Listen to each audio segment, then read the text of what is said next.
I'm Pete. I'm Stephanie. Welcome to the Cool Parts Show. Welcome to our live stream. We are celebrating the 5-year anniversary of the show, and we're trying something new. So we've got a bunch of stuff planned for this evening. Do you want to tell the people what we have in store? Sure.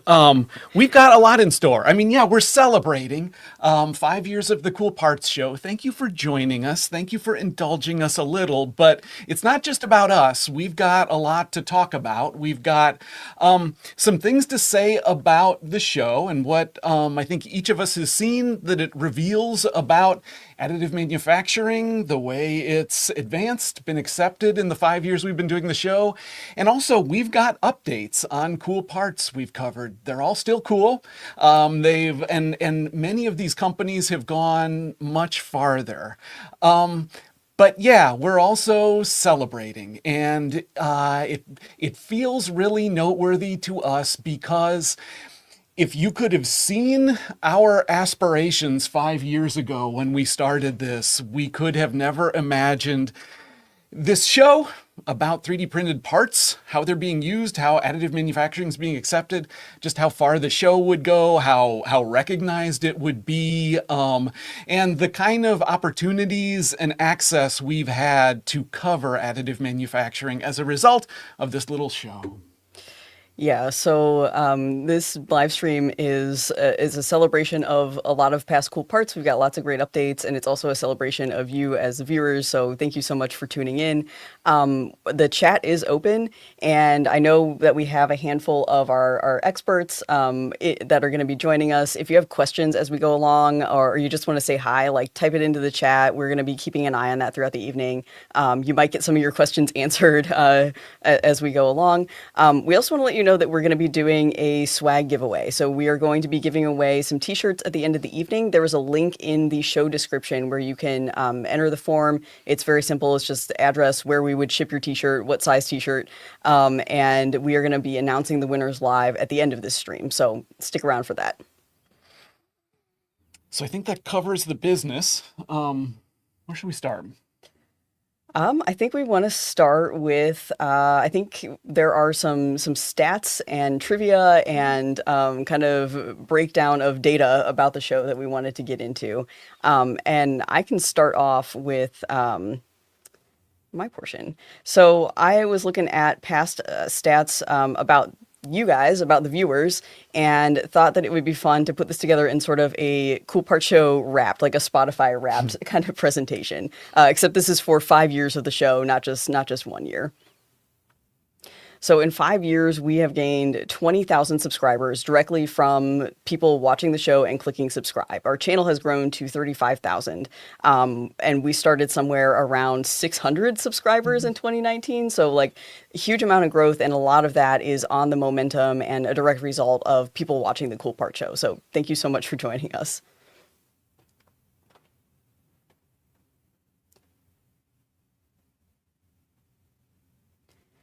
All right. So age-wise, more than half of the audience is between 25 and 44 years old. So we have a lot of millennials, a lot of Gen Z, which is really cool to see.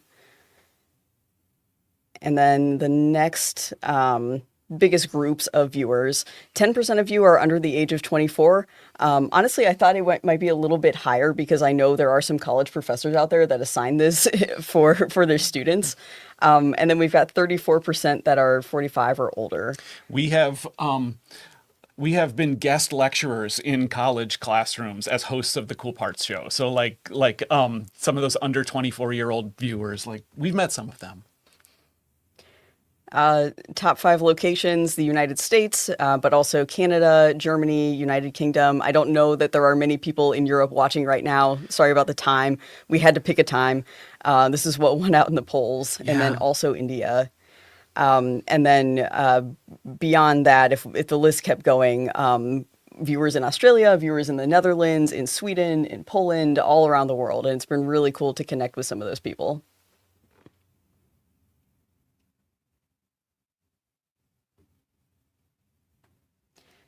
If you're watching this from a computer right now, you are among 40% of viewers. Most of our viewers are watching on laptops and desktops. But 38% are watching on phones, 17% on a smart TV. And I feel like that is an interesting one because that number has grown a lot in the last couple of years. So yeah, we're huge on people's screens sometimes. Don't think about it too much.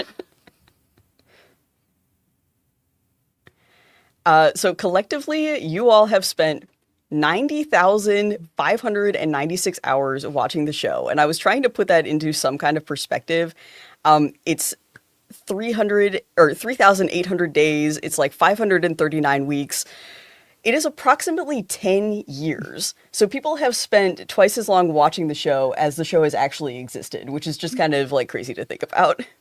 And then altogether, our viewers have watched the Cool Part Show, have viewed the Cool Part Show 1.6 million times almost. So just staggering numbers to look at and to think about. And we really appreciate everybody who has been watching along. We're going to say thank you tons, but thank you for 1.6 million views. Like we don't get to do the show unless it's interesting to you and you show up and watch it. We're so grateful. All right. And that's the gist of the last slide. Like, thank you so much for watching and keeping this going. All right. All right. Is that your stuff? I got some stuff too.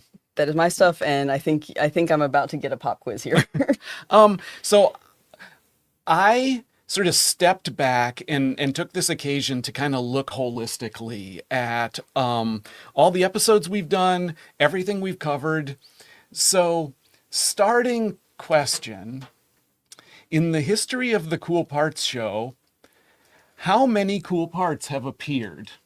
And think about that for a second. And I want to, like, you would think we would know the answer to that. And here's why we don't. So some episodes, we've done 78 regular episodes that are, we consider them a full-length episode. We put a number on it. Some of those episodes, every once in a while, is like our very recent one, 8 Cool Parts from Formnext. So that episode, so sometimes we do episodes like that have more than one part that we cover. We do bonus episodes, and these are episodes that for one reason or another doesn't have all of the attributes that we feel like we need to get a complete episode, but it's still kind of worth covering. Some of those introduce new parts, some of them don't. Some of them are returns to parts we've covered. During COVID, we flailed briefly and we did some episodes that actually they're numbered, but they didn't introduce new parts. And like, you would think we would be totally on top of all of this and know the answer immediately, but I just trust me when I say there's a lot going on, and we feel like huge, like every time we can post a new episode and complete it and put it out there, it's like, I can't believe we pulled this off again, and we race off to the next thing. So in the history of the show, and in my commitment to high-tech graphics, just before this live stream, I wrote the number in Sharpie on a piece of cardboard. Very official, yeah. So how many cool parts have there been? So it sounds like you're guessing individual parts in the 8 count episodes. Yeah. And then some of the bonus episodes, like not all of them, I think, introduced a new part. Like Not some all of the did. COVID episodes did not. I'm going to say, just off the top of my head, I'm going to go with 100. So the Cool Parts show has covered No way! 126 cool parts. That is way more than I thought. In Sharpie. In Sharpie. It's official. You saw it here first. All right. So getting a little more granular about stuff that we've covered. Here's another guess I want you to hazard. Where would you put the material breakdown of our cool parts? Like, where would you guess the proportion of polymer versus metal versus other materials? Oh, okay. I have a sense that probably polymer is the material type that we've covered the most. So let's say that's 50%. And then probably metal is around 40 and ceramic. I'm trying to think if there's anything that like stretches the bounds of those three that would go beyond that. But let's say ceramic and other materials are like 10%. So graph number 1. Metal on its own accounts for Oh, just wow. over 50% of all of the cool parts we've. Now, for this, I limited the count just to regular episodes because a lot of our bonuses are like derivative off of another part that we've covered. So these are individual new successes. Just over half of them are metal. So talk about the decision to break composite out into its own thing. Right. Right. And what that question gets at is composite usually refers to a polymer composite where by mass or volume the polymer is most of it. And you could call that a polymer success, except I broke it out as separately as composite because it's not really just polymer. There is a non-polymer material in there that is vitally important to the functionality that is the reason why that material was chosen. So I don't know that that it's accurate to entirely call that polymer. In addition, one of those composites is a metal matrix composite. So That's true. Okay, yeah. I mean, yeah, I was looking for a way to add more to polymer and get my answer to be closer to right, but that's fine. the 0.5 is because one of our parts was half polymer, half metal. And it was the golf club. Okay, yes. It was half composite, half metal. And this was surprising to me too. Metal by a very small amount is the majority of what we've covered. And we've got, and I don't think that's going to change real soon. We've got some interesting metal episodes in the pipeline in the immediate future. Thinking about what that means or why that is because we look for end use successes, we look for production successes. Are the opportunities in metal just nearer to realization than in polymer? In other words, are the metal components already challenging enough to produce that additive, relatively speaking, offers a nearer solution compared to a polymer application where, like, if you've got the mold or can get it pretty quickly, like, there is a very efficient production solution available. It's interesting. Like, I guess thinking off the top of my head, it does seem like the metal parts we cover though tend to be for more sensitive applications, and like there are metal parts that we would not be able to put on the show just because they're defense related or they're in more secretive applications where I feel like polymers have really taken root in stuff like sporting goods and consumer products and like things that are sometimes more visible. That's interesting. We get more no's with metal parts. Yeah, Yeah, maybe yeah. It's the sense of rejection that I'm responding to. Right. So if we got to cover everything we went after, we'd have an even larger percentage of metal. I don't know. It'll be interesting to watch that. Like it could be that the technology changes quickly and the application use cases open up one by one by one. Like all of a sudden we're covering a lot more valves than we used to. Oh, for sure. Yeah, so it could be, and even the sporting goods thing is fairly recent in terms of how it's not long ago that seems to have gelled. So it could be that we're pretty close to maybe entering into a season where it's a lot more composite successes or a lot more polymer. All right. What else you got? What else I got? Processes, additive manufacturing processes. Additive manufacturing is this really broad term. There are many types of 3D printing modalities that could be used to make end-use parts. I think at this point, they've all appeared on the show at some point. How would you characterize what are our most frequent additive processes and what proportion would you assign to them? I don't know if I can do proportions on the, well, thinking about the materials chart, maybe I can. I'm gonna guess that laser powder bed fusion is the process that we have covered the most. What would you put second? Hmm.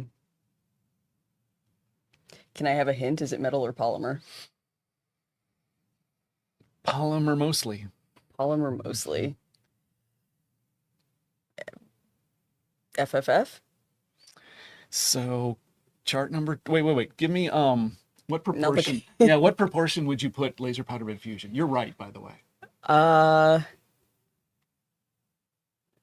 35%. Yeah. Um, like you're not There's a far lot going off. on in here.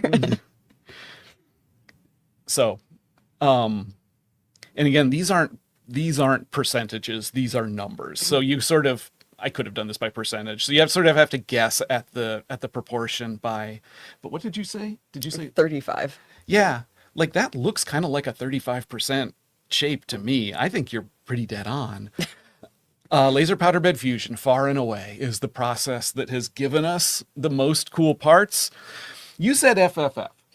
I went back to fused deposition modeling as the term because there's not a filament involved in a lot of the deposition applications that we've covered. And in fact, fused deposition modeling, deposition and fusing it, encompasses a lot and covers a pretty broad gamut of what's appeared on the Cool Parts show. So think about the LFAM stuff we've done. Yeah, lots So of. that was granulate. That was not filament.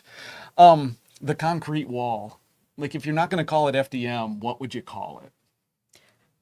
Well, I think what you're arguing for is we just need a broad category that we call extrusion Maybe, maybe. and not break it down by material type. Or do get really granular about what is filament and what is pellets and what is whatever we're going to call concrete. As soon as you looked at the pie chart, you said there's a lot going on. And there is a lot going on here. And I think what that shows is there's no one additive process that is the candidate for production. And there's not even one for polymer, one for metal. All of these modalities can do production and they find end use component applications. And just in telegraphing our interest in making ourselves available over the course of 5 years and kind of discovering and attracting these 3D printing successes, like we've drawn in examples of pretty much all of the processes and multiple examples of each one at that. Yeah. Any further thoughts on that?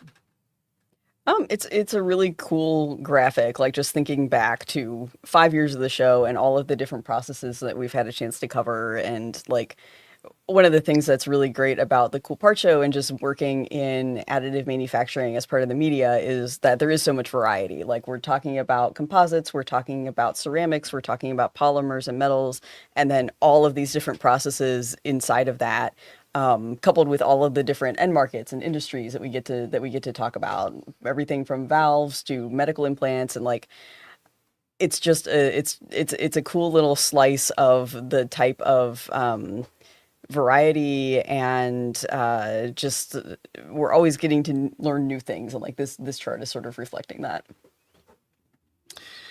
The next question I'm going to ask you is like it's kind of hard to set it up, but try it this way.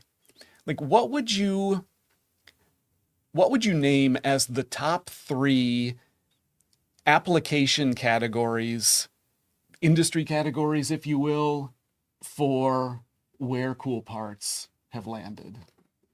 So like medical is going to be the top.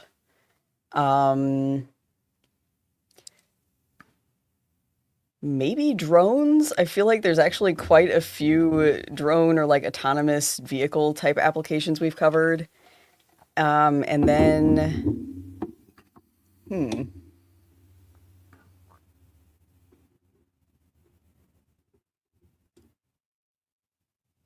not sure what to say for the third one.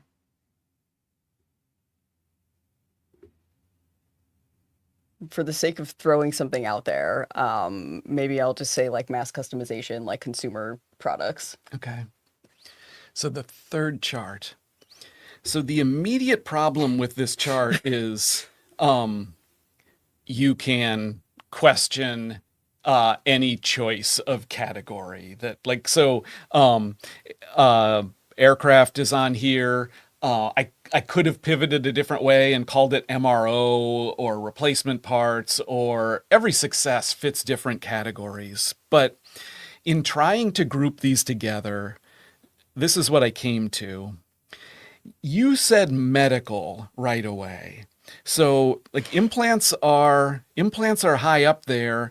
I think many of these assistive devices you would call it medical too. Like Yeah. assistive device, I put the cast in there. But the dog wheelchair's in there too. Uh Okay.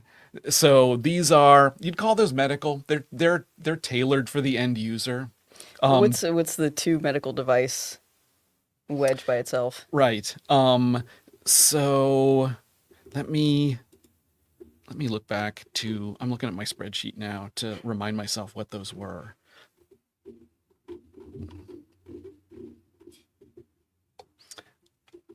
Um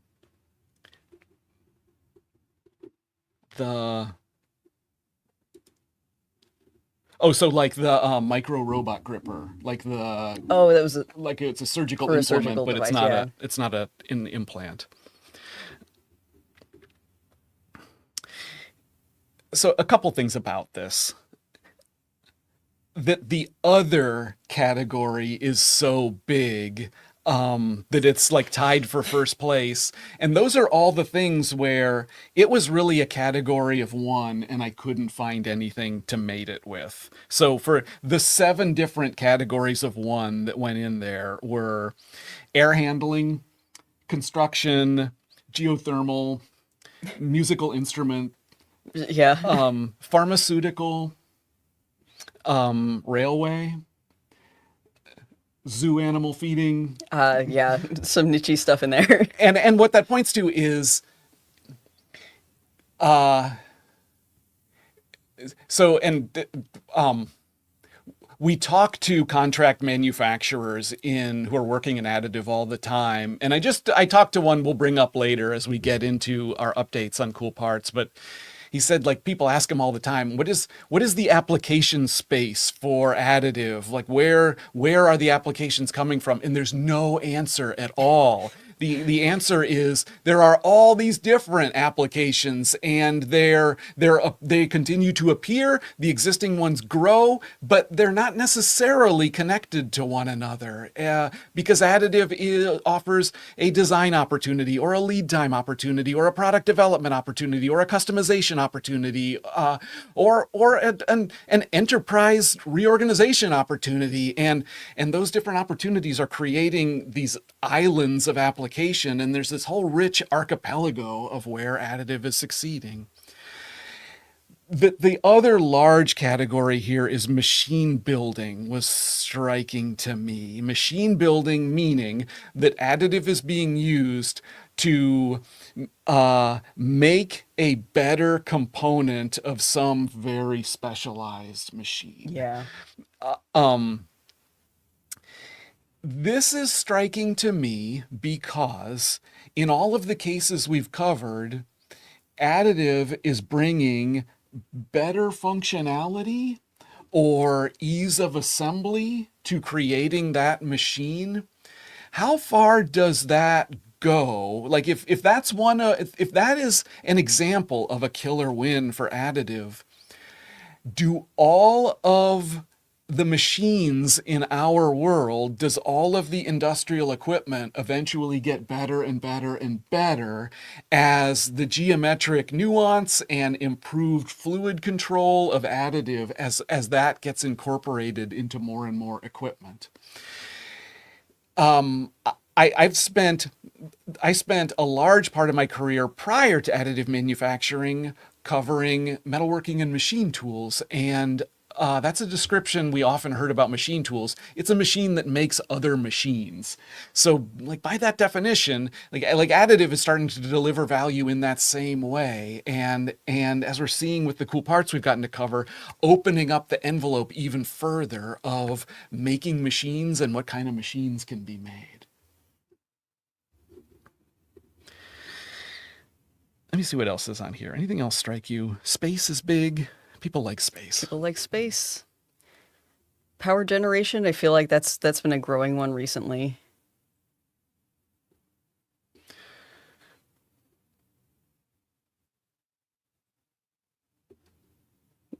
Unattended vehicles, like So yeah, I was thinking drones. So And yeah, you mentioned that one. So unattended vehicles. But that's the drone bird, and that's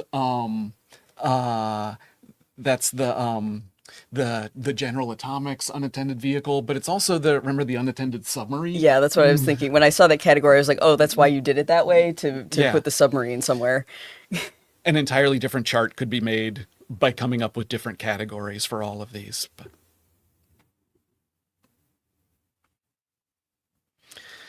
all right, those are my pie charts. Okay. Where do you want to go next? Should we revisit parts? I think we want to revisit parts, but I want to say hi to a couple of people floating around in the chat here. So we have CDT Rotors, who was featured in a past episode. Hello. Ken Havlinek with Downhole Emerging Ken, good to Technologies. see you. Some of our colleagues are in here. Thank you for watching. I don't know how to say some of these usernames, so I apologize. Pappy Van Brubaker Maker. Congrats, Pete and Stephanie. Thank you. Thank you so much. Oh, Ashley from episode 26. I believe that was the air duct, so machine building.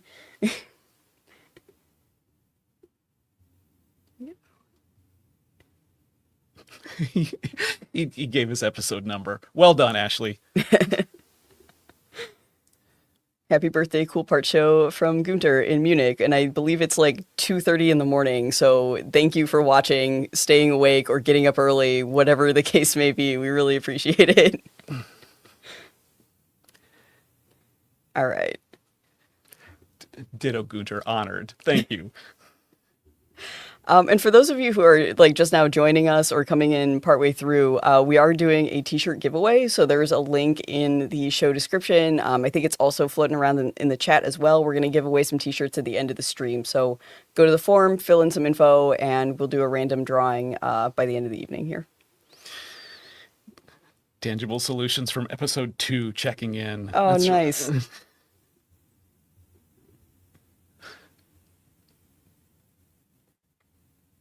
All right, we're ready to move into our part updates. All right, let's do it.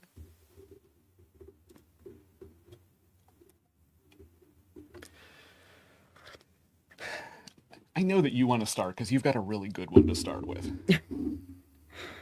All right. Okay. Austin, can we see the clip of the Indy Car Top Frame? All right, so this was episode 67.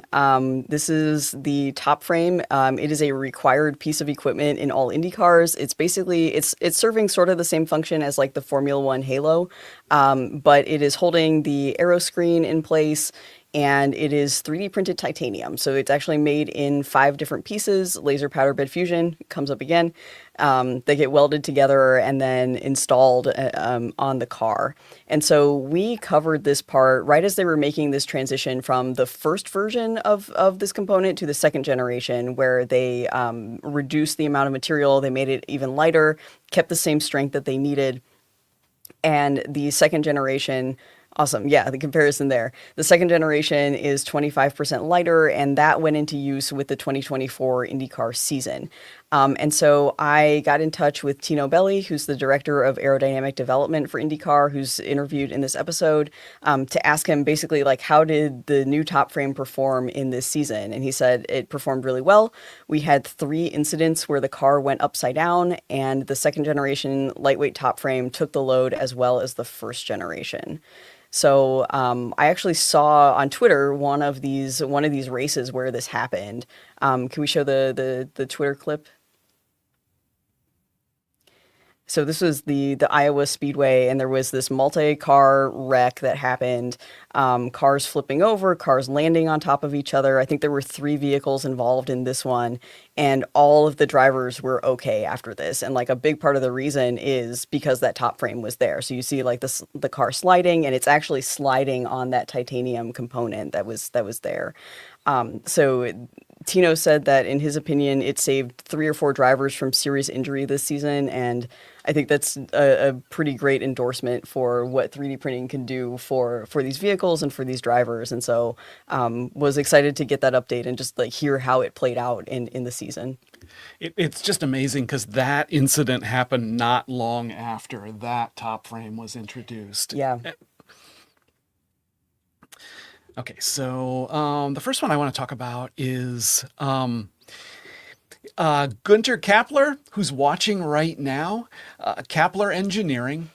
He was working on the problem of bellows, flexible junctures on adjoining components on machinery. Bellows can be expensive to produce. They are formed and assembled components.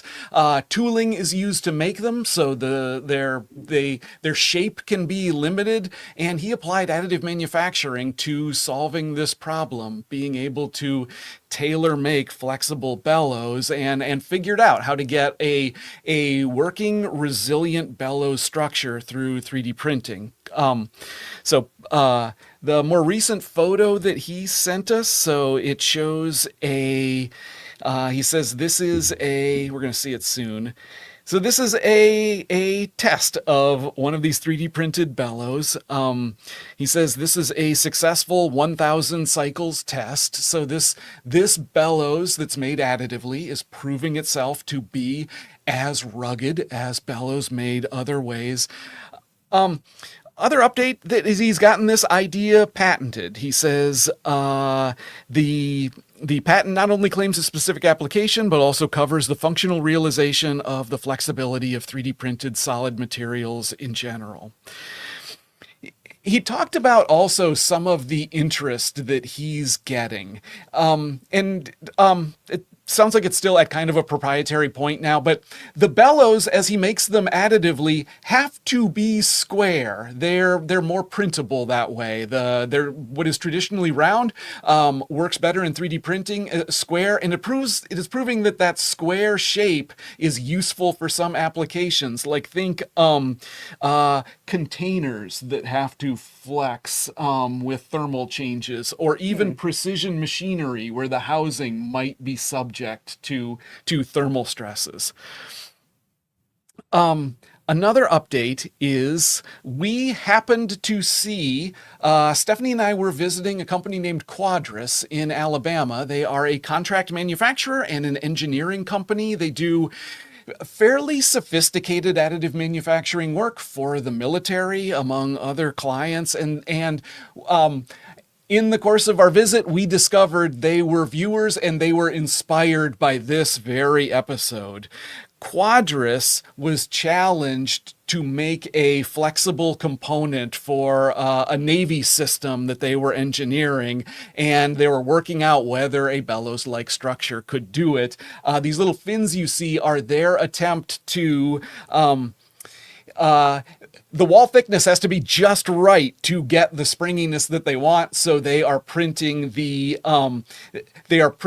various slightly different CAD model wall thicknesses to see what actual thickness they get so that they can control it when they develop this application. Question I don't know, does Gunter's patent at all affect or limit this work? We'll just have to leave them to communicate. All right. So the next part that we're going to revisit is actually episode 2 of this show. So if you go all the way back to 2019, you will find this one in the archives. It is a spine implant provided to us by Tangible Solutions, and I think Isaac Talley is in the chat tonight. So thank you for watching. So in this episode, we looked at this topology optimized, crazy looking spine cage. It's got that like bird's nest structure, and it was illustrating the promise of topology optimization. They designed this in NTOP, and the idea was to create a lattice that would imitate the stiffness of actual bone. And so I spoke with Isaac actually earlier this week and just kind of asked, like, did this idea take off in the way that we sort of talked about it in that episode? And actually, like, no. The lattices that they're seeing in the spine implants that they're making right now tend to be the more regular, like gyroids and honeycomb structure. And a big part of the reason why actually is aesthetics. And it's funny because if you go back and watch that old episode, one of the things that we talk about at the very end is like, oh, like, wouldn't it be cool if we start to see these kinds of crazy designs all over the place in all these different components? And part of the reason that hasn't happened is just that people like the appearance of like a more symmetrical, more regular design instead. And so what he said was like that didn't really take off, but what they have seen a lot of interest in is surface roughness, tuned computational roughness. And so there's a lot of interest in implants, not necessarily messing around with the lattice structure, but what can we do with the surface roughness to, play with the porosity, play with different parameters to encourage that bone growth better. And so looking at more of like a micro scale change in the design versus the more macro level of what the actual lattice looks like. Couple of other updates from Tangible. They have actually been acquired in 2022 or 2022. They were acquired by Marl Group, which is a global medical device manufacturer. So they still operate pretty independently, but that has given them access to a lot more resources and just other capacity within Marl. So for instance, one example, anodization. That implant that we looked at is purple because it was anodized, and previously that's something they would have had to send to an external supplier, but now they have access to those services within this larger company. And just want to shout out real fast that Tangible is celebrating a birthday as well. They are 10 years old, so happy birthday, Tangible. Soft spot for Tangible. We met them just as they were launching their business. Like we've known them that 10 years they're celebrating. We've gotten to know them that whole time. I glanced at the chat while you were talking about Tangible. That implant, tiny part, Hiroyuki Maruoka, it says a size range analysis of the 126 cool parts might be interesting as well. I think that's a good idea. Stay tuned. We will do that. Okay. I think I know what the endpoints might be, but putting them into categories, we'll have to figure that out. All right. Let's see where we are. Okay. I want to talk next about Dustless. So Dustless, maker of industrial vacuum cleaners, basically. And the cool part that we covered was a 3D printed accessory to a vacuum that fit on a jackhammer. It's called the Dust Buddy, and what it does is it captures the debris from a jackhammer within this accessory. And so Dustless has continued to advance that accessory. They are experimenting with different materials. I think we have some footage of their rigorous material testing. Love this video. Yep.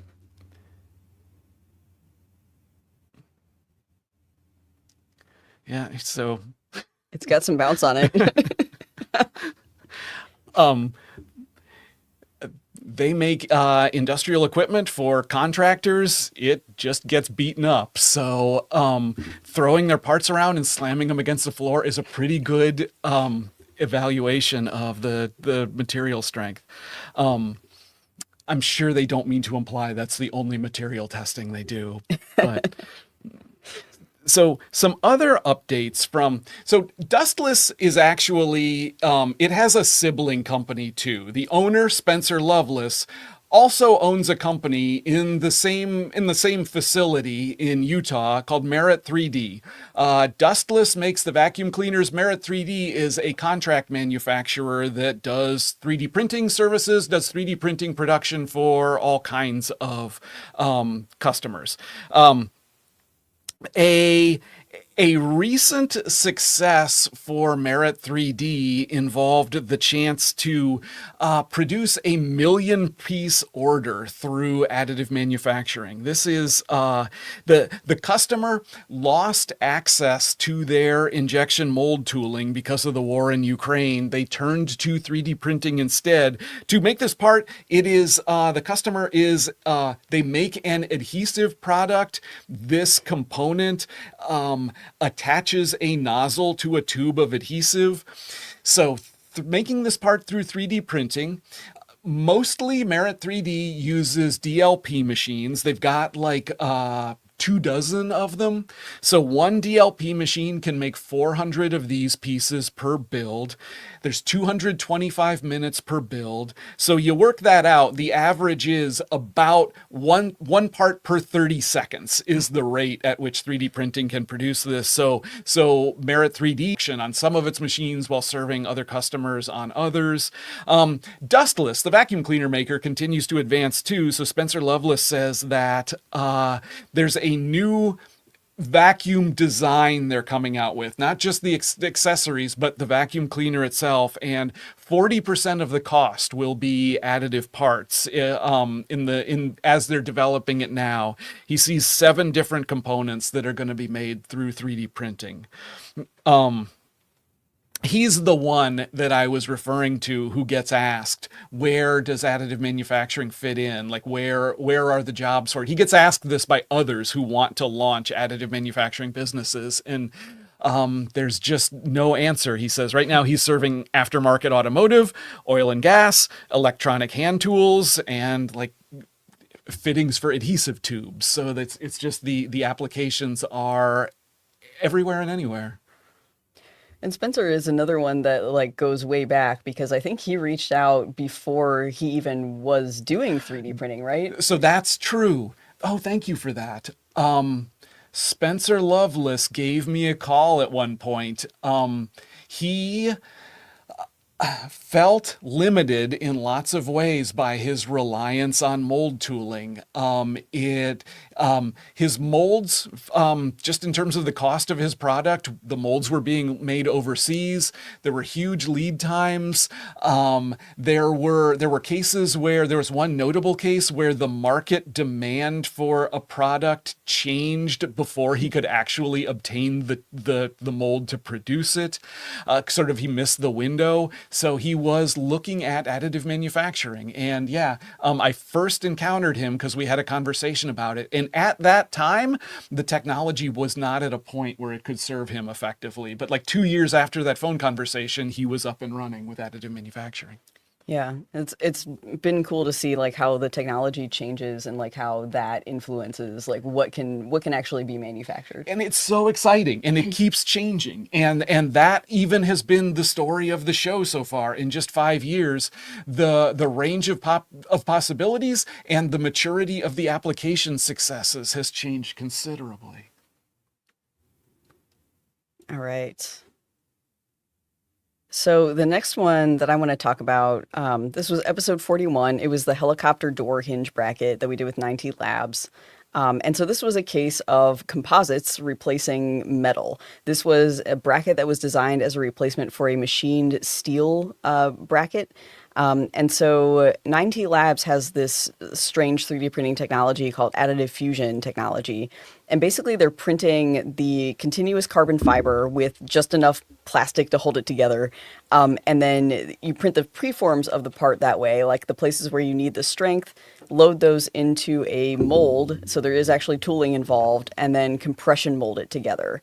And so we had, you can see both versions of those brackets. We had the polymer and the metal in the studio. We did a little test with them showing that they were lifting a heavy weight together. And The version of the bracket that we had is has a very high percentage of that preformed material. Like there's a lot of the actual printed continuous fiber material in it. So actually, this is me assembling the 4 different parts that go into it.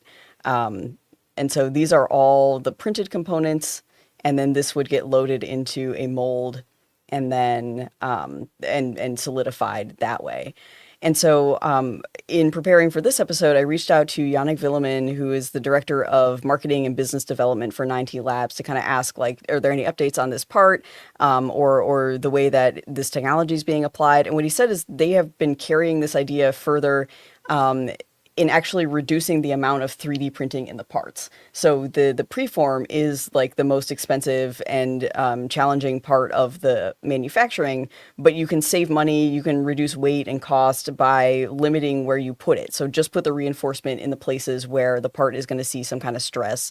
And so they've gotten to a point where they're limiting the preforms to maybe about like 20% of the final part volume, and then molding them, filling in the rest of that material with short fiber material that's coming from a lot of waste streams. So like composite cutout material, end of life composites that kind of get cut up and or ground up and like put in the mold. And so offering a way to sustainably keep using that material, and then also like reducing the cost and in some cases like the weight of the part as well. So a recent example, they made a bracket for Deal Aviation for aircraft interiors, which we'll see in this video. And you can see like they've really refined the design of the preforms and really figured out how to limit that material and create these preform designs that are going to provide just the reinforcement that's needed and nothing extra. So that's the 3D printing portion.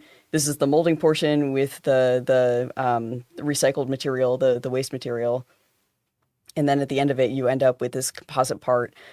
In this case, this one is 50% lighter than the aluminum bracket it replaces, and it's also 50% cheaper with the same mechanical performance by virtue of that reinforcement and the material. All right.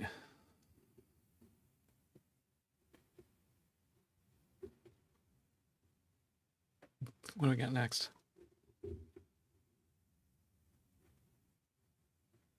Oh, this is Cobra Aero. So Cobra Aero makes engines for unattended aerial vehicles, like kind of like drones, but not for hobbyists, for the military or for like meteorology. So this is like a cylinder to the engine. This is the cool part we covered. And like earlier, you saw like versions of this that had the fins on it. Those were the conventionally produced ones. The additive form of this is much different. This was an early episode that we did. I talked to Sean Hilbert. Like, actually, we've gotten to continue to speak with Sean Hilbert, the founder of Cobra Aero, about the ways he's advancing this idea. So yeah, on the left here, that's the conventional cylinder. Then in the middle is the first attempt to do additive, and then a design much more leveraging and tailored to additive is on the right there. So they're in production now. They are in production for various customers of engines made this way. Enough production that they're outsourcing their additive manufacturing. They're going to get more capacity, but right now they're relying on suppliers for some of the overload. And additive manufacturing allows them to do this. So they've got a production philosophy where Cobra can tailor the engine to your vehicle's airframe. In other words, you don't ever have to buy an off-the-shelf engine from them. Additive, a toolingless process, is so flexible, they can tailor it to your airframe, and that tailoring is going to give you 3 to 5% better performance than you would get if you had to use an off-the-shelf engine. And that amount of performance gain is considerable in justifying the performance, the operational cost of the craft. This motor is interesting. They had one recent customer came to them that their need was an engine with fairly extreme power needs and fairly extreme quietness needs. And those two things don't go together. Usually you lean toward one and have to sacrifice the other. But they tried to design a novel and unique engine around these requirements and ended up producing what is simultaneously the most powerful and the quietest engine that they've developed. And significant to it is the most visually prominent part in the photo that we're looking at now is this manifold that was designed through 3D printing. Like we've got some line drawings that kind of make it clearer.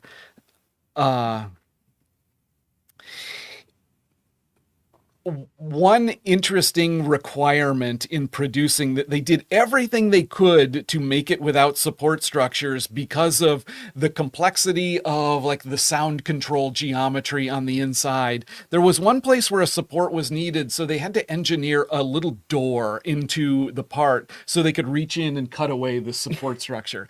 And that proved to be great. It turns out that is a huge aid to cleaning and maintaining this engine. Oh, so it's not sealed up later. You Right. leave it so you have access. And I haven't seen a view of it that has it, but I picture like a little cartoon mouse door. That's canon now. And then there's a photo of the complete engine. So, the whole thing about getting a quiet engine, I talked to him a little bit about that. Like, how do you engineer quietness? Like, what is even the tool for that? And he says there are geometric simulation tools that can simulate the acoustics of a part, but for their purposes, the super simple simulation tools are the best. He said with more complex simulation, in his words, it's easy to get ahead of your skis. There's a lot of garbage in, garbage out. Like the more complex the simulation gets, the harder it is to assure that it's going to be replicated in the physical part. We've seen this phenomenon a lot. They 3D print so fast, it's easier to just come up with, get 80% there in terms of the quietness, and then come up with ideas for how to tweak it to make it even quieter, and then just test physical part after physical part. Printing is easier than digital simulation. That's something that I feel like maybe has changed in 5 years. Like I feel like the software was outstripping the 3D printing technology, and now in the last year or so, we've had so many conversations about exactly this issue that the software can't simulate faster than you can just 3D print a couple versions and test it out. Oh yeah, well said. All right. So we're going to stick with drones for a second here. Our next part is the drone bird. Her name is Gertie. I love it when parts come to us with names. And this is produced by the Drone Bird Company. It's 3D printed, or the 3D printed portions of it are made by a company called Parts on Demand using polymer from ALM. So interesting things about this part. Previously, the Drone Bird Company was building like the fuselage, like the bird body of the drone by hand using a composites process. They switched to 3D printing for the sake of like just assembly consolidation, but also just like process step consolidation, make it easier to build these things. And so the body of the bird and a couple of other key components are printed from PA64 GSL, which is a nylon 12 with carbon fiber and glass, hollow glass fill to be strong and lightweight and be able to withstand like impacts or crashes. So a couple of interesting things have happened. The drones are still for sale. They have the flapping wing version that we saw, and then also a propeller-based version. And this company was involved in an interesting study at the University of Twente that looked at the movement of basically like flapping wings in flight. There has not been a good computational way to model this type of movement. Like we didn't fully understand how birds are able to fly or even how this drone was able to fly. And so they did some tests of a flapping wing in a wind tunnel, which is what this footage is here. And I'll say that the wings were not 3D printed, at least on the version that we had, and I don't think the ones being used in this study were either. But this particular product and the technology that they developed became key to this university research, and actually they were able to develop a model for flapping wings in flight, using what the drone bird company had developed. So, so 3D printing let us get to a mechanical drone that flies like a bird, and now we're discovering new things about how birds fly because of the existence of this. Yeah, like now we have an analog that we can more easily analyze in a wind tunnel and like figure out how birds fly by virtue of having this drone that flies in kind of the same way. Wow. So isn't that amazing? Because we could never capture a bird and make it fly just the right way in a wind tunnel, and so developing a near match replica allows us to understand the original thing. Yeah. And then the update on another update on this one, I was in communication with Sam Houston, who's the senior manager for ALM Global, so the company that provides the polymer. And he said they are still, the drones are still in production. The production quantities are about the same scale. It's kind of a limited series product. But they've seen growth in other lightweighting applications, particularly for drones, in adopting this material. So that the nylon with the carbon fiber and the hollow glass is just perfect for a lot of these drone applications. Unfortunately, he says it is all protected under NDA, so I don't have any more details than that. But that's a situation that we run into a lot. Yes.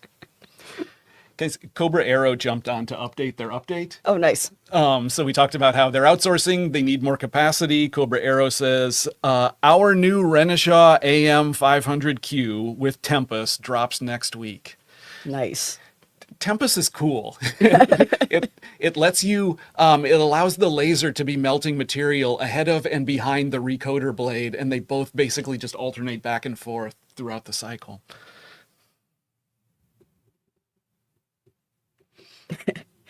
I don't think they sell them by the flock, but you can rent them. They do fly them as a service. So just if you got some crows or starlings or something you need to scare away from your orchard, they got you covered. Interesting Brian Hutchinson comment. Yeah. The drone bird episode helped me conceptualize a part of a process for a new filament. Brian, we're interested. If you want to drop us an email after this, let us know what you're working on. All right, Austin, where are you going to take us next? Stress engineering. So this is actually going to prove to be an update on 2 episodes at once, because it ended up intersecting with the Lincoln Electric deposition 3D okay, printing. yeah. So stress engineering was involved in this clamp that we're looking at. It is a replacement part for an F-15 aircraft. And they were part of a contest hosted by the U.S. Air Force.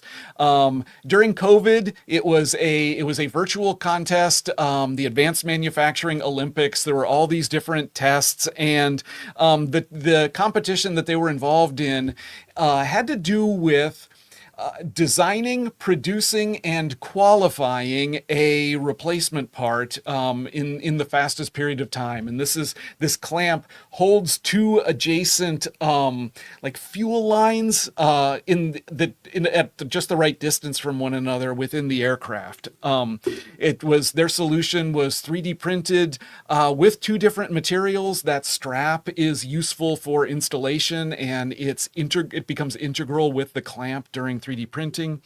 So,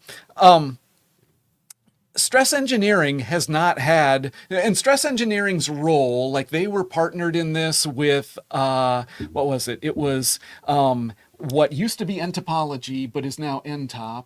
And what used to be Origin, but has been acquired by Stratasys.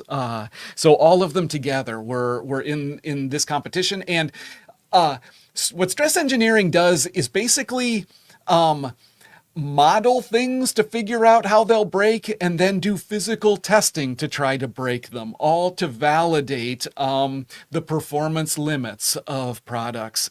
They haven't had much more work in really small parts. Their opportunities have scaled up much bigger. I talked to Matt Sanders about this from Stress Engineering, and they've gotten very involved in the development of additive manufacturing into large pressure vessels, particularly, for example, for the oil and gas industry. And so they've been doing a lot of work, like this picture shows. And this is an actual replacement part for, it was an oil refinery operator discovered they had to fairly quickly replace this large component that operated under pressure. There wasn't enough lead time to get it cast. It was made through wire arc additive manufacturing by Lincoln Electric, who we've done an entirely different episode of the Cool Parts Show about. They fit in the machine components, machine builder category. So Lincoln Electric made this large part, and Stress Engineering tested it to American Petroleum Institute 20S standard and ASME Section 9, the relevant standard. So there are well-defined performance requirements additive has to meet, just like any other process does. Stress Engineering did ultrasonic examination of a part like this and then plugged it up to do the pressure testing. But they are in the business and on the forefront of demonstrating the resilience and performance of these new additive manufacturing components that are moving into use. Do you remember, like, when we did the episode about that little clamp, there was drama involved when the Air Force tested the different competing solutions because their part broke. Their part broke because the technician installing it over tightened the screw. Yeah. So I was reminded of that because went back and like scrolled through the comments on that episode. Username ABCQER555. His comment: great video. Funny how they tested every detail under simulation, but didn't account for an unknown variable as simple as over torquing it. Fair point. You can't anticipate everything, I guess. Oh, exactly. All right. This is just about our halfway point. Our next part is one that has already been mentioned on the stream. So this was the customizable putter from developed by Vian van Aswegen, a student at the Nelson Mandela University in South Africa. And we talked to both Vian and his advisor, Clive Hands, for this episode. So Vian is an avid golfer. He's been golfing for most of his life, and he had this idea to develop a customizable putter. And so the head and the hosel, the metal 3D printed parts, are made with laser powder bed fusion. They're 3D printed from stainless steel. And then the black portions are made on a Mark Forged printer from their onyx material, and they are the weights. So the way that you would balance or maybe rebalance your club. As we talked about in that episode, the weights are actually removable, so you could swap them in and out if you need a different feel, or your swing is changing, or you want to just make some changes. And so this was a project that Vian did as a student. And I heard from Clive Hands. He actually sent us a very long, very lovely email. So thank you, Clive, for that. I want to read you a couple of like direct quotes because they were just so great. So regarding the golf clubs, Clive says, Vian's AM putters are proudly displayed in our new lab and have been part of many demos, expos, media articles, and conferences since we manufactured them over the last 3 years, as well as the occasional viciously competitive putt-off between team members, which has frequently led to blood being spilled and vague threats against people's families and general well-being. So the clubs are still being used. They are still out there. But he says after Vian finished the putter for his final year project, he moved into studying applied TPMS lattices for his honors project, and actually ended up designing some metal heat sinks. So that expanded into his current master's. He's focused on developing a metal heat exchanger to replace traditional radiators in cars. He's going to be completing his master's at the end of this year. So congrats, Vian. Another change that Clive noted at the university is that the additive engineering group that he was in charge of is now part of a larger laboratory, the Future Mobility Laboratory. So they are doing cross-disciplinary projects across all types of engineering related to mobility.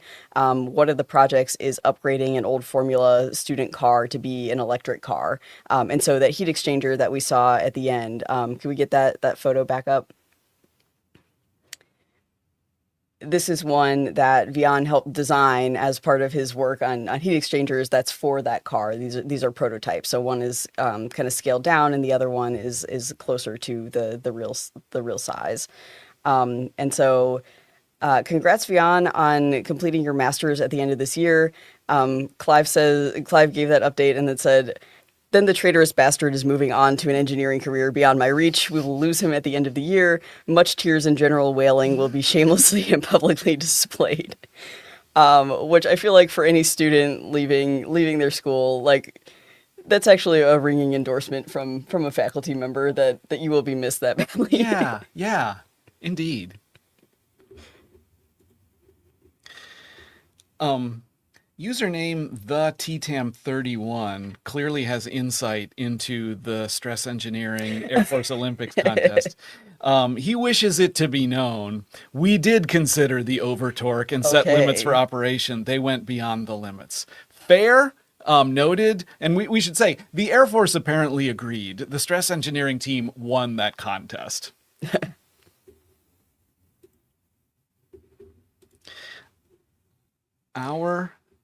Before we get to the next one, I just want to keep reminding people that we are going to give away t-shirts at the end of the evening. If you would like to be entered into a free giveaway, there is a link in the show notes. There's links in the chat. It's a very simple form. Take a minute, fill it out now, and in a little bit we will get to the giveaway.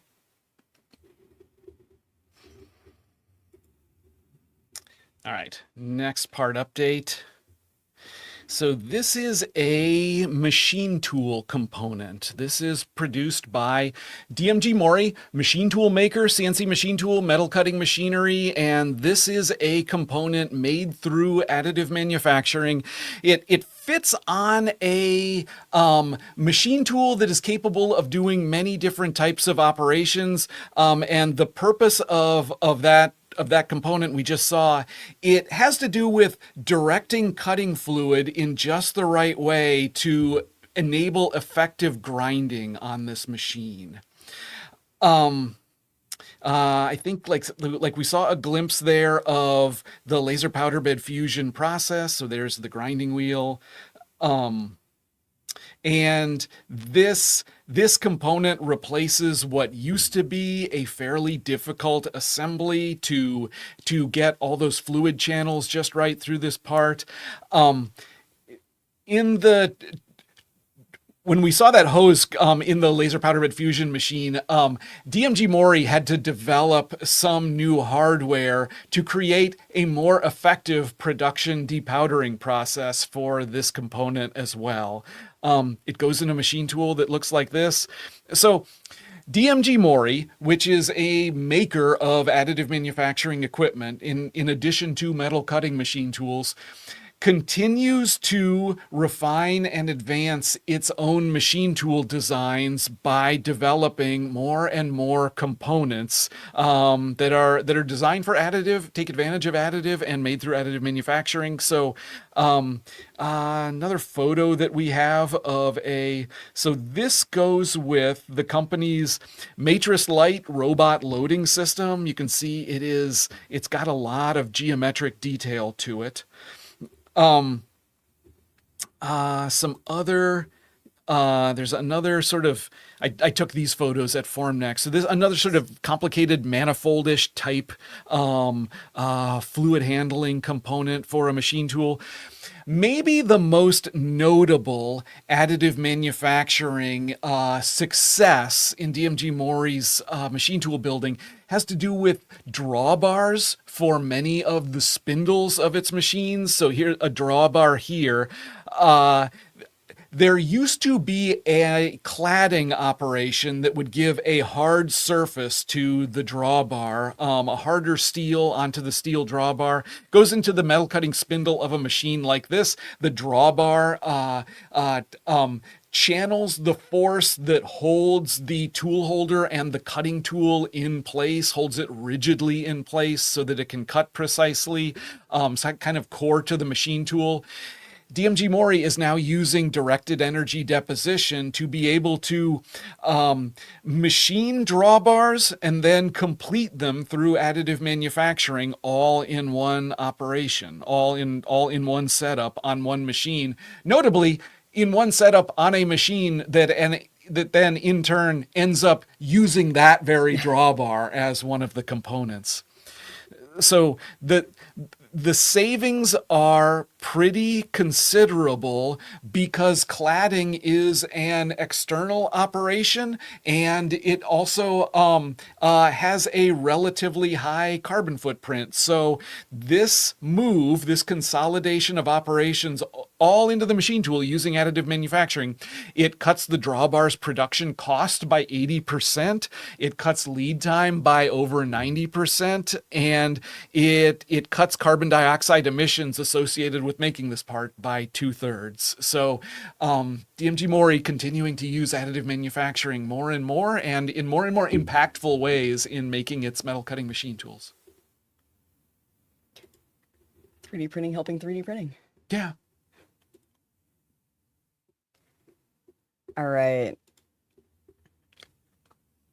So this next one, a brief update on the Jiu Jitsu helmet that we covered. So this was episode 31. We got to meet Sarah Persanti, who is a Jiu Jitsu coach and a practitioner. And she received a cochlear implant as an adult. So she has kind of like a built-in hearing aid. There are a couple of different components to that system. So there are the external things that you can see. She's got like a hearing aid on her ear, and then there's like an external transmitter. And those things are removable, but there's also an implant component of it that is always like inside, always in her skull, can't be removed, and it's delicate, it's expensive, it's something that you do not want damaged at all. So when she got this cochlear implant, there were benefits and drawbacks to it. Like the benefits were that she could hear again and move through the world more readily in that way, but she had to kind of give up martial arts and roughhousing with her kids and like being the physical and athletic person that she is. And so she ended up meeting with Brent Wright from East Point Orthotics and Prosthetics, who scanned her head and designed this custom helmet that is designed specifically for her anatomy and also specifically to protect that implant. And so it was a pretty straightforward process. They 3D scanned her head, worked with Zach Holcomb and Additive America to have this 3D printed. It's a multi-jet fusion polymer part. Printed in color. And so after we posted this episode, first of all, this was one of my favorites. Like I just thought the story was so interesting and really like a life-changing device for Sarah. And after we posted this episode, we have continued to hear from people through email and through comments on YouTube wanting one of these helmets for themselves or for a loved one because they also want to do jujitsu or taekwondo, or they want to go bicycling, or they want to just like be active in some way, and they see this as a potential solution. And so when that has happened, like we always just refer people to Brent because he's done a lot of work with orthotics and prosthetics, like globally, worldwide, like working with practitioners and people with scanners in different places, people with printers in different places. And so I reached out to him in advance of our live stream just to kind of hear like how that has gone when we've referred people to him. He's said that I think we've sent 6 or 7 of those requests his way. He says not all of them have come to fruition. I didn't realize this, but this is actually a prescription device, and so that has kept some people from pursuing it, realizing the hurdles along with that. But he says he has been involved in making 2 more of these helmets for patients outside the United States.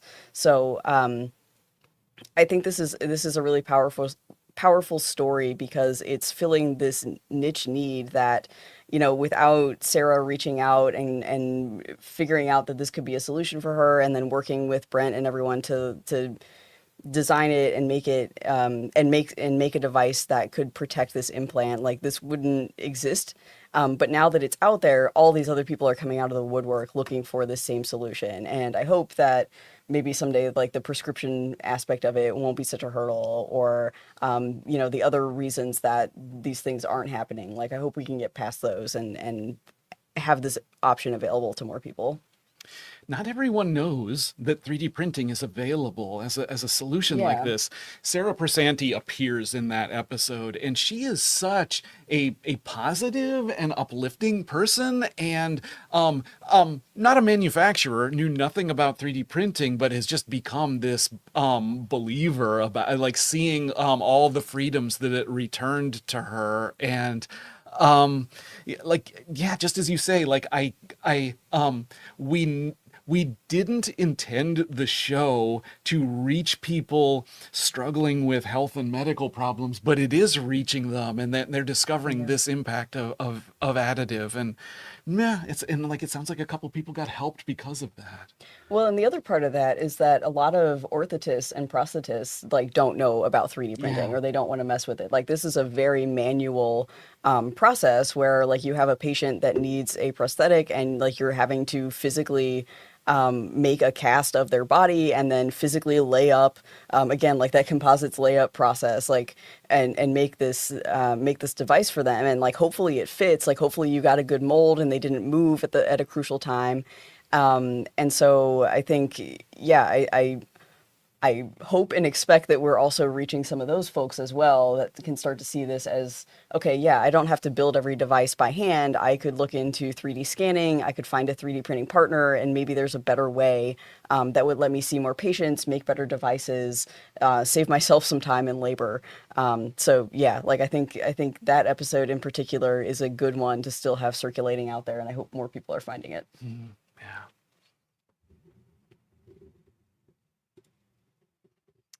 All right.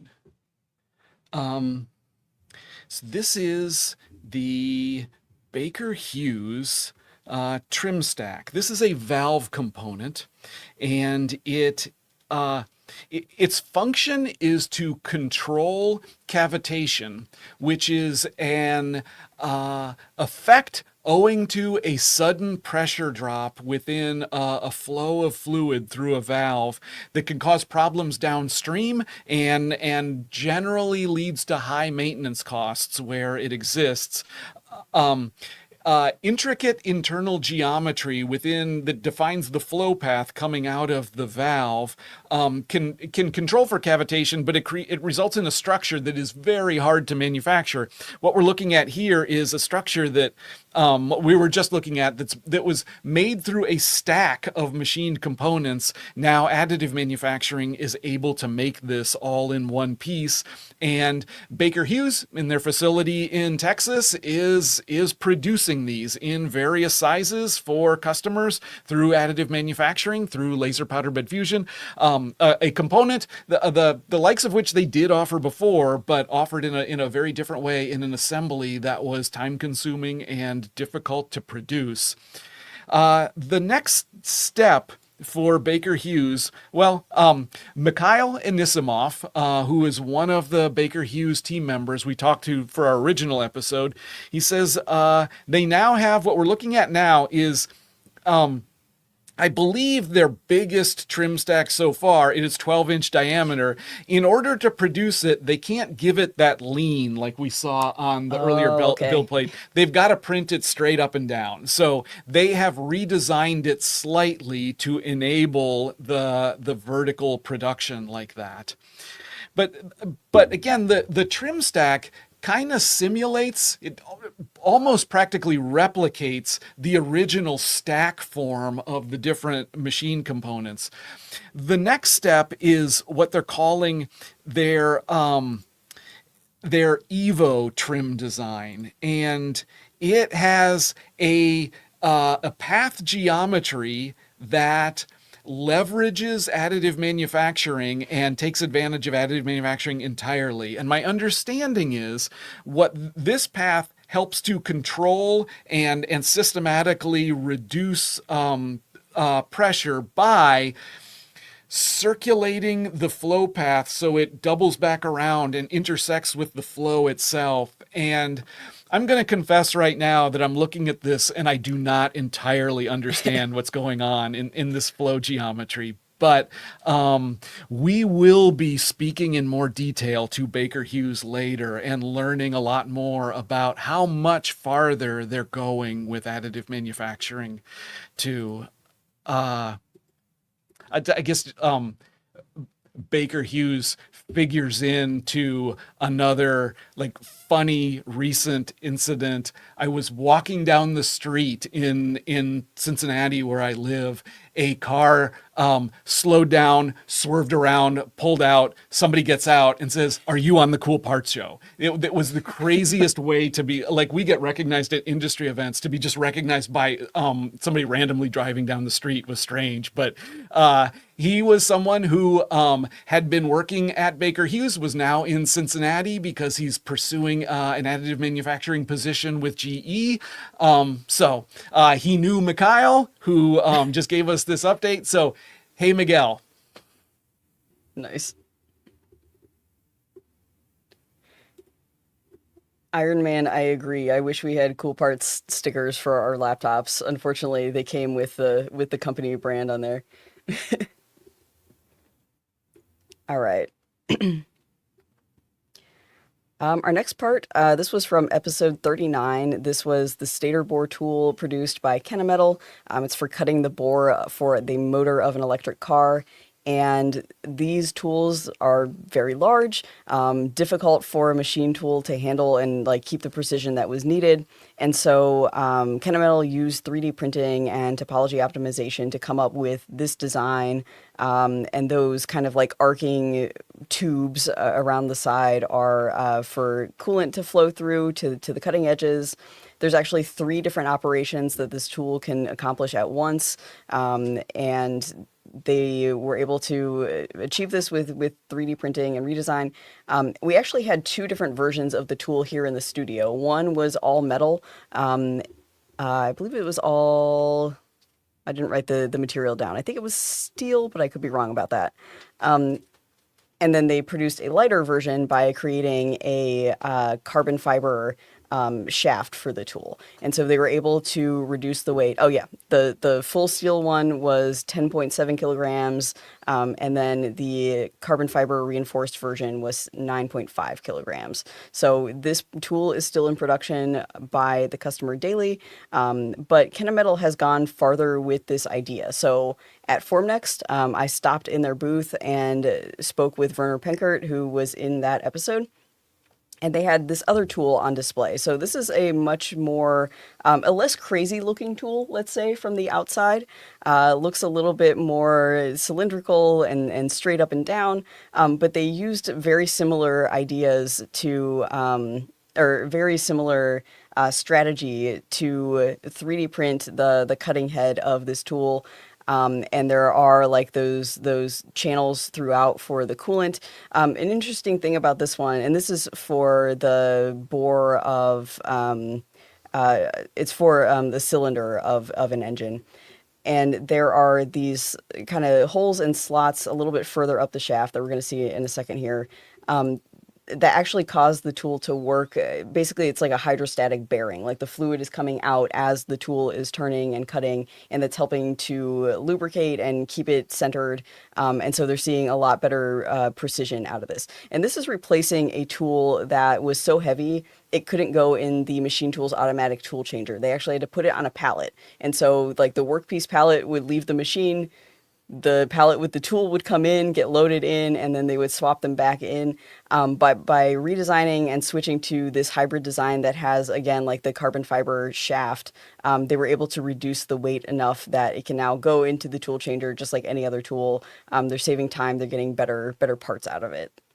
So an interesting way that I feel like it usually goes the other way. Like you start with the more simple part, like the trim stack that's kind of replicating what already Yeah. exists. But in this case, like we started with the crazy looking cutting tool and got to something that looks a little more conventional, but has the same 3D printing benefits. Yeah, that's interesting.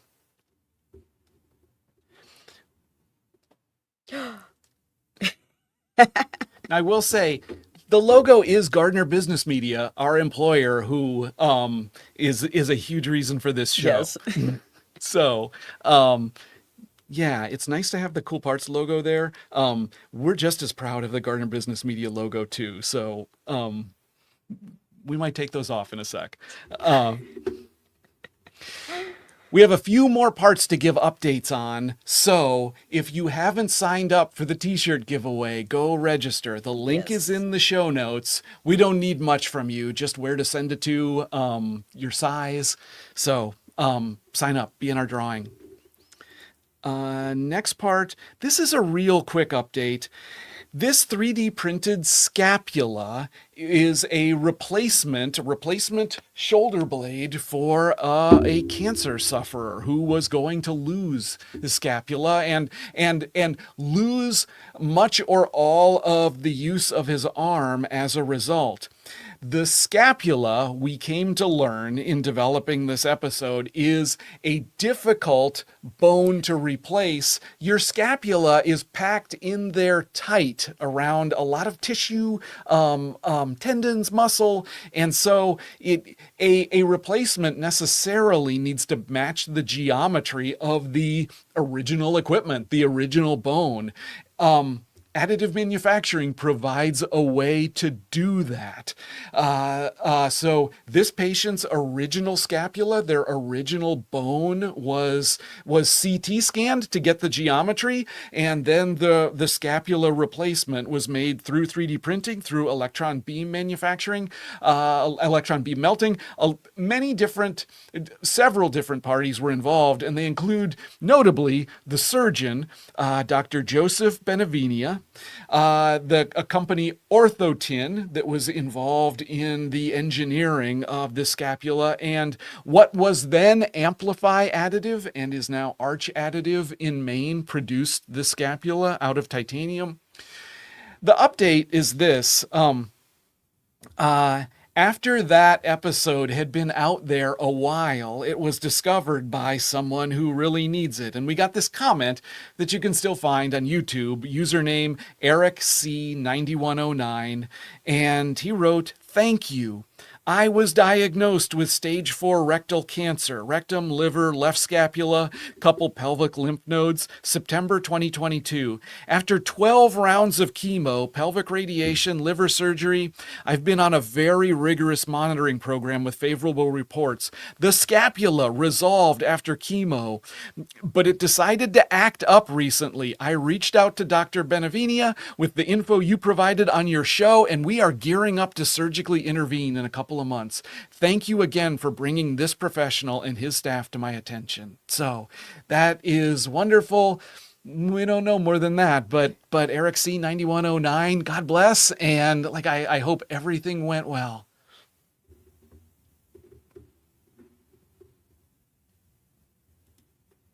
All right. It's hard to follow that. That's a pretty good story. The next part that we want to talk about is episode 62. Yeah, these were the custom helmets that were made for us, designed by General Lattice. I got the batting helmet, and you had a racing helmet. We had our head scanned. We then had the data sent to General Lattice, and they used their software to complete the design. The pads were printed at Photocentric. And so I heard from Merrick Moffat, who is the chief technical officer at General Lattice, about basically what they've been doing since we talked to them, since we visited them actually for this episode. And he said that like in this episode we covered that whole workflow from the 3D scan through how they designed and created the lattice and filled it into the product. And they've been working on basically improving their software to enable workflows like that to happen a lot faster. So they shared a demo of how this works on their Frontier platform. And so this is sort of, it's not really a plugin, it's sort of a tool that you can use alongside whatever CAD program you're already using. So you would design your part, export it as a step file, and then pull it into Frontier and basically kind of shop through their materials library. So they offer digital materials, which are basically lattice geometries with designated raw materials and specific parameters that you can choose from. And then basically you add it to your project like they're showing here, and then plug it in just like it's any other type of material. So this lattice is not like being generated in real time. It's just being pulled into the design because it has already been generated. They already know the build parameters. They already know the material properties for this quote unquote digital material.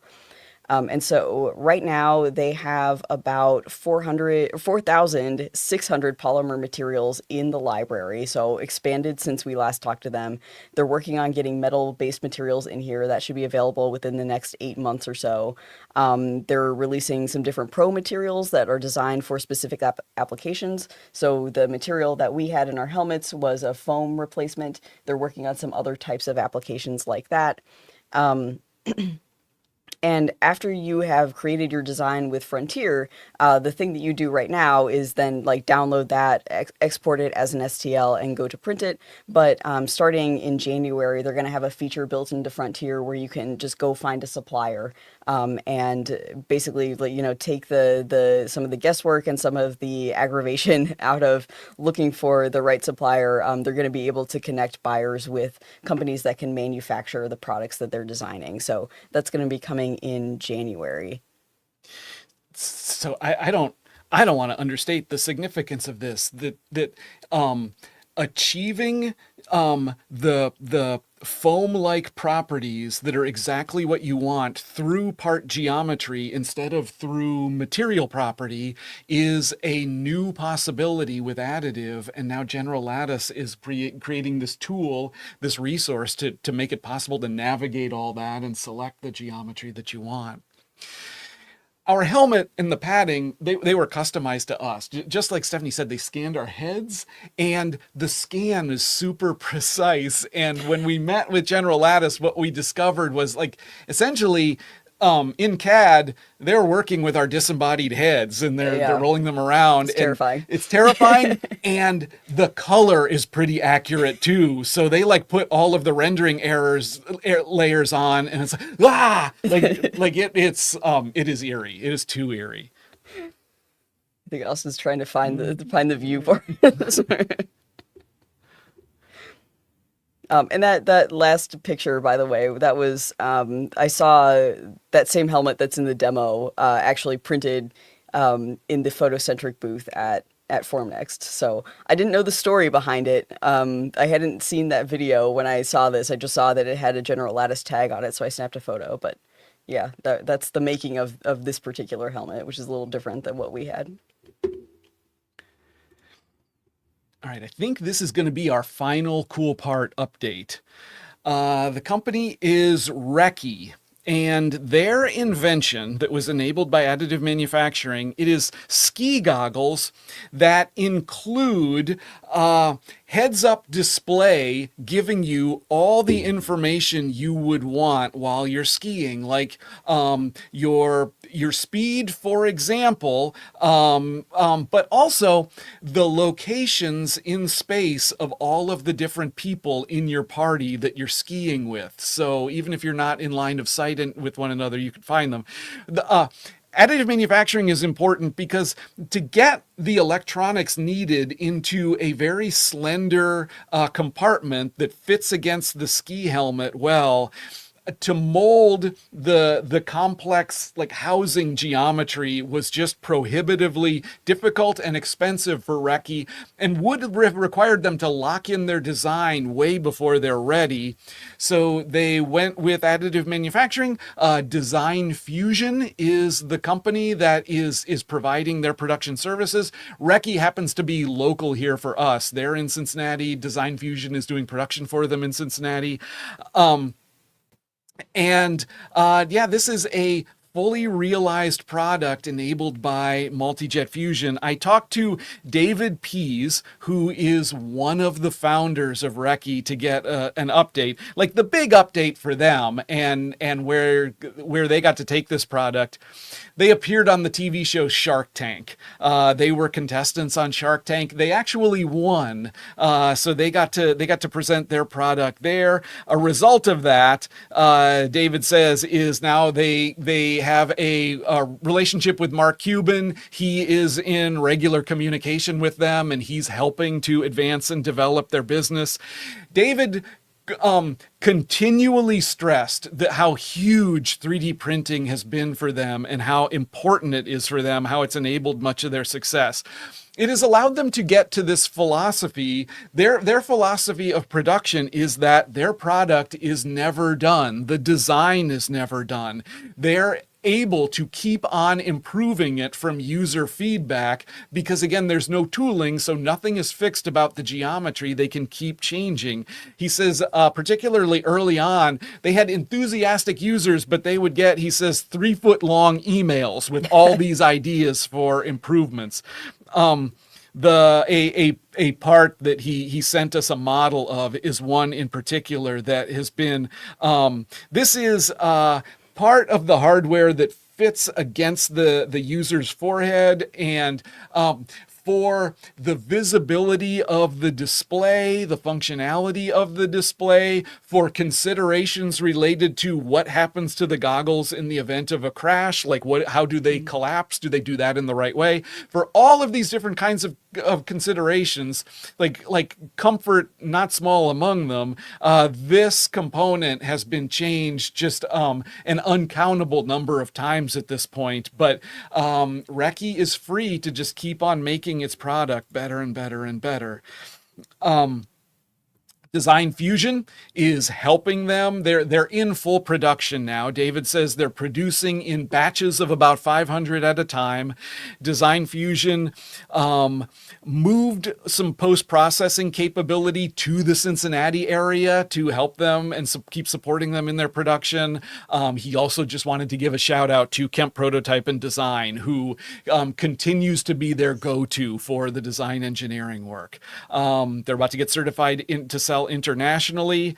A couple other improvements. One, they keep on iterating their software too. Like that part isn't 3D printing, but the platform enables a new type of product, and they're still exploring what the capabilities of it might be.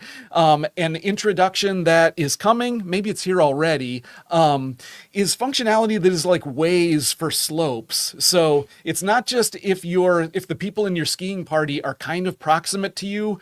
What if you joined them 2 hours late and now you're trying to catch up to them? So now your ski goggles can tell you, okay, take this run, then get on this lift, then go to this run, just like driving directions on a street, but more like run by run, lift by lift directions. Ski season for them starts in November, so they're all devoted to skiing then. But he says in the summertime, they're looking at versions of this product for skydiving and jet skiing as well. And 3D printing is going to enable those products also. And it's going to, in part, by enabling what will be a waterproof design for the jet skiing version of their product. That's awesome. It's interesting, the idea, the product is never done. Initially, that was kind of a challenge for them. They got to this point where it was we have to lock in a design because we need to order a mold. and they turned to 3D printing because like they weren't ready to do that. Yeah. They thought like there were still design improvements they might want to make. They weren't ready to lock in, and so like 3D printing was kind of a detour at that point. But now they've really embraced it as like their ongoing philosophy. They couldn't do a mold because they weren't sure the design was done, and then not doing a mold allowed them to discover they never have to be done. Yeah. All right. So that's the end of our official part updates. Thank you everybody who took the time to email us, to hop on a call, to share photos, videos of what you're up to now. I think we're ready to do our t-shirt giveaway. All right. Do you want to read the names? Or do you want me to? Did we get the names? Yeah. All right. I'll read the first two and you read the last three. Okay. Here are our 5 t-shirt winners. Mohammed R., you're getting a t-shirt. Dave V. Khalid N., Bob F., and Nico M. You are all getting t-shirts. Congratulations. Congratulations. Thank you for joining. Thank you for registering. Thank you for watching to the end. Yeah, thank you everybody for being here with us. We really appreciate it. It's been fun to celebrate with you and look back on the last 5 years of this show. I want to give a big thank you to Austin, who is working the cameras and all of the electronics and all of the streams and everything behind the scenes. Thank you, Austin. Stephanie and I had the idea for this show in 2019. Austin, our videographer, got wind of it, came and talked to us, showed us how we were thinking way too small and way too minimally about what the show can be. Austin is the invisible equal co-creator of the Cool Parts Show. Yes. I won't do this too loud because he's wearing headphones. We also want to give a big thank you to Jody McElfresh, who appeared with these lovely stickers in the middle of the stream. You got a Jody sighting. You got a Jody sighting.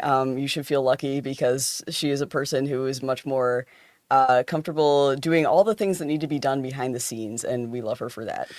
We met Jody like maybe 3 years ago, and it's weird because we feel like we've known her from the beginning of time. Jody is brilliant at amplifying the meaning of what we're doing and just finding, channeling, and conveying the delight in the things we're finding and the people who are involved in the stories that we're telling.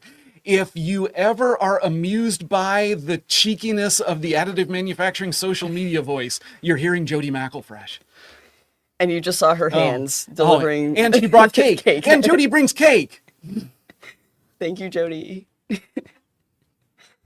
Other thank yous, we want to give a shout out to Carpenter Additive, who has been our sponsor for the last several years. Your support has been really critical to the show continuing and letting us do all the things that we get to do. So thank you very much, Carpenter Additive. Carpenter Additive, magnificent sponsor. Thank you so much for just your encouragement. And that encouragement always takes the form of keep doing what you guys are doing. Absolutely. And then finally, we need to thank, we did cover the logo, but I'll take one off. Gardner Business Media. Thank you, Gardner Business Media. Keep yours on. I'm going to take one off. Okay. Gardner Business Media. Gardner is a media company focused on manufacturing. This is a family business. It's been in the same family for quite a long time. And the family members are active participants in the day-to-day work of this company, and they deal with business concerns. Like, this is a business, and they've got the same challenges and opportunities that businesses struggle with, particularly in media. And then the day came where we appeared, and we sort of by stealth launched this thing that is not exactly, it doesn't exactly fit the template of what Gardner has historically done and not what anybody expected. But the owners and leaders of Gardner Business Media, in spite of it all, at heart, ultimately what they care about is manufacturing and the people trying to make good things happen within manufacturing. And when they saw that this this show was helping with that. It was informing and catching the attention of people in manufacturing. They just gave us encouragement to go ahead, and that encouragement has meant so much. It has included the runway to experiment and to play with this show a little bit, and we couldn't be more grateful. All right. I think that's all the thank yous. Thank you to Stephanie Hendrickson. Stephanie, you have given this show, like the show, it probably began 5 years ago. Like it was the seed of an idea from me, but you have given it so much care and imagination and heart and style. Like this is your show as much as it is anyone's. And I am so privileged to get to do this with you, and getting to do the show with you is such a joy. Thank you. Thank you, Pete. And yeah, this was a project that, yeah, it was your idea, and I feel like all of us sort of like snowballed into it, and it has just like gained this momentum and kept going. But it is one of my favorite things to work on, and I'm very glad to be a part of it. So thank you for bringing me in on this idea.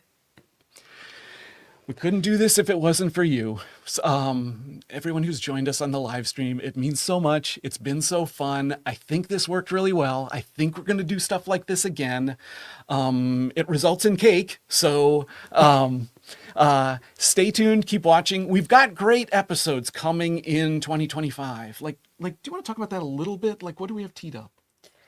We've got more valve components. That's one thing. We've got parts for a nuclear reactor. We've got parts that have to do with solar power. We've got something in the realm of hydraulics. I think that's as far as I'll go. But yeah, lots of great stuff starting in January, so look for that. If you're here because you are very interested in additive manufacturing technology and how it might affect the work you do, maybe the company you lead or the idea that you're pursuing, so there are ways to learn a lot more about additive manufacturing.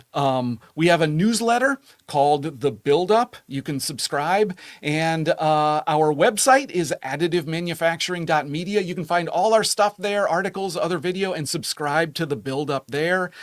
We publish a magazine as well, Additive Manufacturing Magazine. Subscribe at our website too. Go to additivemanufacturing.media. You'll see how to do all of this stuff. Yeah, so the Cool Part Show is once, maybe twice a month, but we're doing a lot of other stuff in between. So if you're ever like feeling that 3D printing shaped hole in your life, that's where you can go to get more. I think we'll leave it there. Yeah. As always, thank you so much for watching. Good night.